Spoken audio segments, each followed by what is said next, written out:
गुरु साक्षात् परमेश्वरा गुरु पारब्रह्म स्वामी गुरुदेव महेश्वरा। तुमेव माता च पिता तुमेव बंधु च सखा तुमेव विद्या च दर्पण तुमेव मम देव देव। वंदो चरण सरोज गुरु मुद मंगलाकार, जैसे वतन रोते भवसागर से पार। गुरु जी के सिमरन मात्र से नाशत विघ्न अनंत, से सर्वप्रम में ध्यावत है सब संत।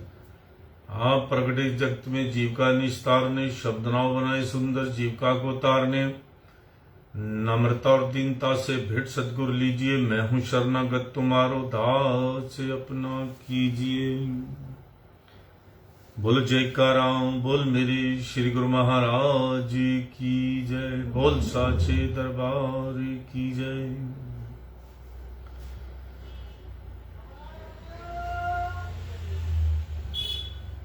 आज 20 अप्रैल 2022 अमृतवाणी सेवा ट्रस्ट एवं हरिहर सत्संग मंडल की तरफ से दैनिक सत्संग का कार्यक्रम आरंभ करते हैं। ध्यान पूर्वक सुनिएगा। महापुरुषों के वचन हैं, टल नहीं सकते, जो लिखा है वो ऐसे का ऐसे ही होगा।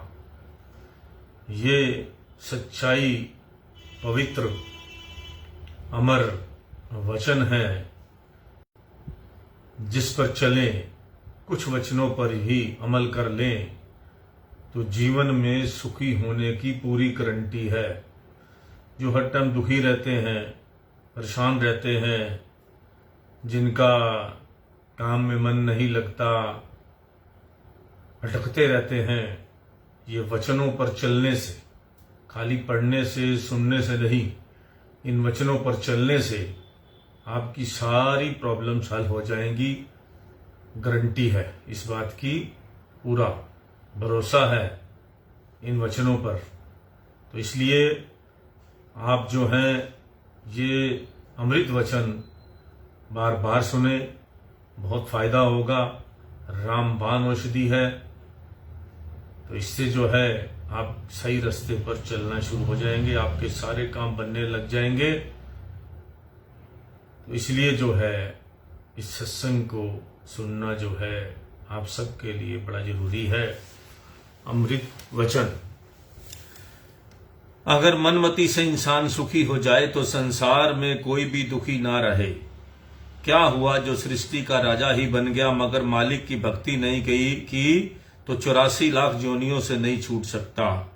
अनेकों जीव देखने में आते हैं जिनके पास मायवी पदार्थों की कमी नहीं है, मगर वह मानसिक शांति से खाली हैं। अगर पानी पीने से इंसान की प्यास बुझ सकती है तो नाम जपने से दुख, गम और चिंता की अग्नि शांत हो जाती है। इंसान कितना ही यत्न कर ले, कितनी ही चतुराई और सियानापन कर ले, मगर इन शरीर को काल से नहीं बचा सकता। फिर क्यों ना इस नाश्वर शरीर से अपनी इस नित्य आत्मा का कल्याण किया जाए। इस लोक के साथी तो बहुत मिल जाते हैं, किंतु परलोक के साथी संत सदगुरु ही हैं। जब तक लकड़ी कारीगर में हाथ में नहीं जाती कोई कीमत नहीं पाती। इसी तरह जब तक जीव पूर्ण संत सदगुरु की शरण में ही आता तब तक उसकी कोई कीमत नहीं पड़ती। इंसान के सोए हुए भाग्य जाग जाते हैं जब उसे सत्पुरुषों की संगति प्राप्त हो जाती है। सतगुरु का शब्द जिसके अंदर बस जाता है उसके अंदर से काम, क्रोध, लोभ, मोह, अहंकार जैसे शत्रु जो उद्यम मचाए रखते हैं सब भाग जाते हैं।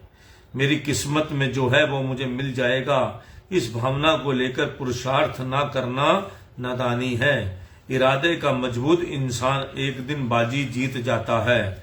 मरना तो एक दिन अवश्य ही है, लेकिन इस मौत का भय मिटाने के लिए अपने अंदर ज्ञान की रोशनी पैदा कर लें ताकि ये भय मिट जाए। जैसे बूंद बूंद सिमट कर तालाब भर जाता है, इसी तरह इंसान एक एक गुण ग्रहण करता जाए तो धर्मात्मा पुरुष बन जाता है। चाहे कोई बड़ा हो या छोटा, अमीर हो या गरीब, स्त्री हो या पुरुष, कर्म का फल हर एक को जरूर मिलता है। इसलिए ऐसा कर्म करो जिसका नतीजा सुखदायी और कल्याणकारी हो। जैसे गर्मी का झुलसा हुआ आदमी वृक्ष की छांव के नीचे आराम पाता है, इसी तरह विषयों की अग्नि से तपा हुआ इंसान सत्संग में शांति प्राप्त करता है। भाग्य से अगर सत्पुरुषों का संग मिल जाए तो सब कार्य छोड़कर पहले सत्संग का लाभ उठाना चाहिए। शरीर कच्चे घड़े के समान है, इसका कोई भरोसा नहीं कब टूट जाए। इसलिए जिस मकसद के लिए यह शरीर मिला है जल्दी ही उस मकसद को पूरा कर लेना चाहिए। हर काम के नतीजे को सोचकर करना चाहिए ताकि पीछे पछताना ना पड़े। एक आम संसारी व्यक्ति दुनियावी पदार्थों को अधिक महत्व देता है, मगर एक गुरुमुख भक्तजन संसारिक पदार्थों को तुच्छ समझकर मालिक की भक्ति को अधिक श्रेष्ठ समझता है। जिस मनुष्य को अपने पर भरोसा नहीं वह किसी कार्य में सफल नहीं हो सकता। सत्य बोलने वाला इंसान हमेशा निर्भय होता है, इसलिए सत्य बोलना अपना कर्तव्य होना चाहिए। जिस कार्य के लिए अंतरात्मा ना माने वह कार्य कभी नहीं करना चाहिए। जो व्यक्ति मालिक को हाजिर नाजिर समझकर काम करता है वह हमेशा बुराइयों से बचा रहता है। जो काम सख्ती से नहीं हो पाता वह काम नरमी और प्रेम से आसानी से हो जाता है। उतना बोलो जितना जरूरत हो, उतना खाओ जितनी भूख हो। ज्यादा बोलने से ज्यादा खाने से इंसान की शक्ति खत्म होती है। बोलो जयकारा बोल मेरी श्री गुरु महाराज जी की जय। तो आज के अमृत वचन यही समाप्त। अब आपको मानसिक शांति से, कल हमें चला रहे थे परसों कि ईश्वर को कहां खोजा जाए, तो हमने उसके बारे में बहुत आपको कई तरह के उदाहरण दिए थे।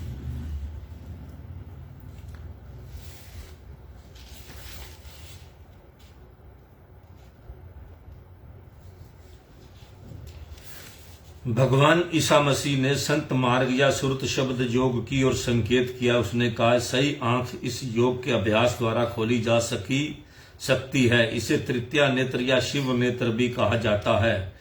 इसका स्थान दोनों आंखों के मध्य और कुछ पीछे की ओर, यहाँ से योग का अभ्यास शुरू होता है।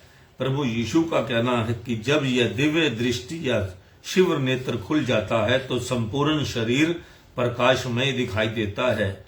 ये आंख डॉक्टरों के विद्यार्थी को दिखाई नहीं देती, क्योंकि यह शारीरिक या भौतिक आंख नहीं अपितु यह सूक्ष्म आध्यात्मिक आंख है। जब तक साधक निरंतर प्रयत्न पूर्वक साक्षात सतगुरु द्वारा बताए गए तरीके के अनुसार इस केंद्र पर ध्यान केंद्रित नहीं करता, तब तक उसका तृतीय नेत्र नहीं खुल सकता और वह उच्च आध्यात्मिक लोक में नहीं पहुंच पाता जहां ईश्वर का निवास है। यह तिल, जिसे तृतीया चक्षु कहा है, यह मन का स्थान है और इसी स्थान पर मन और आत्मा परस्पर गुथे हुए हैं। जब मनुष्य जागृत अवस्था में होता है तो उसकी सुरती या आत्मा यहीं पर रहती है। इस केंद्र बिंदु से नीचे काल और माया का खेल है। इसका राज्य क्षेत्र पांव से प्रारंभ होकर इस केंद्र बिंदु तक रहता है। यही स्थान पिंड देश और दयाल देश के बीच की सीमा है। ये आपके मस्तक के जो है दोनों आंखों के बीच में ये बॉर्डर लाइन है काल और दयाल की तरफ। यहां से आगे चलेंगे, इधर ध्यान लगाएंगे, इसके बाद ऊपर चलेंगे तो आप दयाल देश की तरफ बढ़ना शुरू हो जाएंगे। भौतिक संसार, इंद्रियों के सुख भोग और संसारिक विषयों के भोग विलास आदि का इस केंद्र बिंदु से नीचे ही रस आस्वादन लिया जाता है। तृतीय नेत्र के क्षेत्र से ऊपर आध्यात्मिक या आत्मिक क्षेत्र का विस्तार है। चूंकि यह चेतन शक्ति मानव शरीर को संचालित करती है, इसलिए हम यह कह सकते हैं कि जब हमारी आत्मा या सुरती इस केंद्र से नीचे कार्य करती है उस समय हम आंतरिक आंख को भूल जाते हैं और भौतिक संसार की क्रीड़ा और अमोद प्रमोद में मस्त रहते हैं। और जब नाम और ध्यान के निरंतर अभ्यास से सुरती को तीसरे तिल पर केंद्रित करते हैं, हम अंदर ही अंदर ऊपर की ओर बढ़ने लगते हैं, अर्थात उन्नति की ओर बढ़ते जाते हैं। तो धीरे धीरे भौतिक संसार को पार करके अध्यात्म के सूक्ष्म लोक में पहुंच जाते हैं। यह सूक्ष्म लोक प्रकाश पुंज है और मधुर संगीत से हमेशा शोभामान है। यह लोक केवल उन्हीं को दिखाई देता है जिनका तृतीय नेत्र खुला है और भीतर की ओर अभिमुख है। प्रभु यीशु ने इसी तथ्य को स्पष्ट करते हुए कहा कि यदि कोई अपनी सुरती को इस तृतीय नेत्र द्वारा अंदर की ओर ले जाता है तो वह निस्संदेह भीतर के प्रकाश को देखता है और वस्तुतः आंतरिक शांति प्रदान करने वाले चंद्रमा की चांदनी से स्नान करता है, अर्थात वह भरपूर मानसिक शांति और शीतलता अनुभव करता है। परंतु अंदर पहुंचने की युक्ति को जाने बिना ही जब हम अपनी आंखें बंद करके बैठ जाते हैं तो हम अपने भीतर अंधकार ही पाते हैं। ईसा मसीह का कहना है कि भीतर की बुराइयों और पाप कर्मों के कारण हमारे और आत्मा के बीच एक पर्दा पड़ जाता है जिससे मालिक के दर्शनों में रुकावट होती है। अपनी वाणियों में बुराई शब्द के व्यापक प्रयोग से ईसा मसीह का तात्पर्य उस विचारों, वाणी और कर्मों से है जो मनुष्य को मालिक से दूर कर देते हैं, अथवा वह कर्म हैं जो हमें मालिक के पास जाने में रुकावट पैदा करते हैं। वर्तमान जीवन में तब्दीली लाने से केवल हमारे वर्तमान कर्म ही कारण नहीं होते, अपितु संचित कर्म और प्रारब्ध कर्म भी महत्वपूर्ण स्थान रखते हैं। यदि हमारे पूर्व और वर्तमान कर्म अच्छे हों तो हम अपने भीतर प्रकाश को अवश्य ही देख पाएंगे। पूर्व संस्कारों के स्थूल आवरणों के कारण हमारा मन इंद्रियों के सुख भोगों को नहीं छोड़ पाता। मन इंद्रियों ईश्वर की ओर जाने की अपेक्षा संसारिक विषयों की ओर अधिक भागता है। इसलिए ईसा मसीह ने बुराई शब्द का व्यापक अर्थ में प्रयोग किया है। सभी संतों ने मन के विषय में बहुत कुछ कहा है और वास्तव में उन्होंने अपने मन को ही संबोधन करते हुए उसे सही ढंग से चलने और मालिक की खोज करने के लिए प्रेरित किया है। गुरुवाणी में लिखा है, ऐ मन प्यारिया तू सदा सच संभाले, यही कुटुंब की चीज देखदा चले नहीं तेरे नाले, साथ तेरे चले नहीं तिस नाल किठ चित लाइए, ऐसा कम मूले ना कीजे जित अते पछताइए, सतगुरु का उपदेश सुने तू होवे तेरे नाले, कहे नानक मन प्यारे तू सदा सच संभाले। गुरवाणी जी का ये कथन है। हे प्यारे मन, हे मेरे प्यारे मन, हमेशा सत्य से प्यार कर। यह रिश्तेदार और परिवार वाले जो तू अपने चारों ओर देख रहा है यह तेरे साथ नहीं रहेंगे, क्योंकि वह तेरा साथ परलोक में नहीं देंगे, तो फिर तुझे इनके साथ आसक्ति क्यों? ऐसा कोई काम मत कर जिससे तुझे बाद में पछताना पड़े। सतगुरु के उपदेश को सुन जो हमेशा तेरे साथ देने वाले हैं। इसलिए प्यारे मन, तू सदा एक मात्र सत्य से ही प्यार कर। संत जन कहते हैं यह मन हमारा सेवक है, परंतु हमारी अज्ञानता के कारण यह उद्दंड हो गया है और इससे हमारी आत्मा पर कब्जा कर लिया है। इस दृष्टिमान संसार में मन इंद्रियों के निर्देश से कार्य करता है और इंद्रियां संसारिक भोगों की गुलाम हैं। अतः मन रस भोगों के लिए इंद्रियों पर निर्भय होने के कारण अब उसका दास बन गया है। सुख और शांति को पाने में निराश हुआ मन संसारिक विषयों की ओर बेचैनी के साथ जल्दी जल्दी कभी एक वस्तु को सुख का केंद्र, कभी दूसरी वस्तु को शांति का साधन मानकर उसके पीछे पागलों की भांति भागने लगता है। अगर हम इसको बड़ा डिटेल में सुनाएं तो बहुत लंबी कहानी है। ये मन हमारा बार बार बदलता है। कभी किसी के चीज के पीछे भागता है, शायद इसमें बड़ा आनंद आएगा, शांति मिलेगी। कभी किसी चीज के पीछे भागता है, शायद इसमें शांति और आनंद मिलेगा। लेकिन इन चीजों से कुछ मिलता नहीं। शांति का साधन मानकर उसके पीछे पागलों की भांति भागने लगता है। इसलिए संत इसे पारे की तरह चंचल प्रकृति का कहते हैं और इन ऊंची उड़ानों में आत्मा की पुकार गुम हो जाती है। उच्च अध्यात्म लोग में अपनी मूल धाम को भूलकर मन बाह्य विषयों में भटकता रहता है। तब तक आत्मा कभी भी मुक्त नहीं हो सकती जब तक वह मन के बंधन से ना छूट जाए और वह तभी हो सकता है जब सूरत को अपने भीतर जाने और उसे निज धाम में लौटने का अभ्यास हो जाए। सूरत को अपने धाम में वापस जाना होगा। दूसरे शब्दों में यह कहा जा सकता है कि सुरती को आसक्ति के सभी केंद्रों से स्वयं को हटाना होगा और अपने भीतर आंखों के बीच ध्यान एकाग्र करना होगा। ये बिल्कुल परफेक्ट सही बात है जिसको आपको माननी पड़ेगी। यहाँ से हमारा इस बॉर्डर लाइन से हमारा अगला संसार परलोक का सिस्टम शुरू होता है। हमें यहाँ पे ध्यान लगाकर अपने आप को अंतर्मुखी करके अपने परमात्मा के दर्शन करने हैं। इस यात्रा की तरफ हम बढ़ेंगे तो हम जो है परमानेंट सुखी हो जाएंगे। हमारा जो है आंखों के बीच आत्मा ने यह कोई पहला शरीर धारण नहीं किया, वह तो शुरू से इस संसार में आ जा रही है। गर्भ से लेकर मृत्यु तक लंबी यात्रा के कारण यह अपने अलौकिक धाम और अपने मालिक परमपिता परमात्मा को बिल्कुल भूल गई है। श्री संत सर चरणदास जी का कहना है, इंद्री के बस मन रहे, मन के बस रहे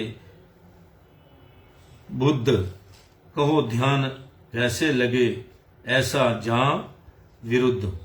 अज्ञानता के कारण हम स्वयं को समर्थहीन और निर्बल मान बैठते हैं।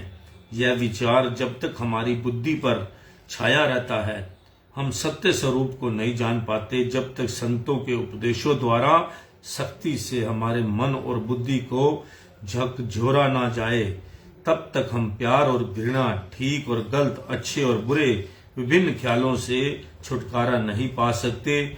जैसे एक बिगड़े हुए बच्चों को बड़ों की डांट फटकार आवश्यक है, ठीक उसी तरह मन को भी ठीक से चलाने के लिए मालिक की मजबूत पकड़ की जरूरत है। स्वयं को जानने का अर्थ है आत्मा को शरीर और मन के विपरीत जानना और अपने परम पिता परमेश्वर की मधुर गोद में पहुंचने के लिए वापिस अपने घर की ओर प्रस्थान करना। अपने घर अथवा चैतन्य स्वरूप की ओर वापसी तभी हो सकती है जब हम स्वयं को मालिक की आज्ञा मौज के अनुसार ढालने और सदा उसकी आज्ञा का पालन करें। एक कवि का कहना है, नियंत्रित मन एक स्वाभिभक्त सेवक है, माँ की गोद से भी बढ़कर प्रिय है। तब मन संसार की चकाचौंध में नहीं भटकता, अपितु अपने मालिक परमात्मा की गोद के लिए तरसता है। वही कवि आगे कहता है, यह सर्वदा स्पष्ट है कि संसार और उसके विषय यदि मन में अपना स्थान बनाए रखेंगे तो मालिक को नहीं जाना जा सकता। और जब घट में मालिक का दर्शन हो जाता है तो मन संसार के बंधनों से मुक्त हो जाता है। मन में तो एक ही वस्तु समा सकती है, मालिक या उसकी सृष्टि।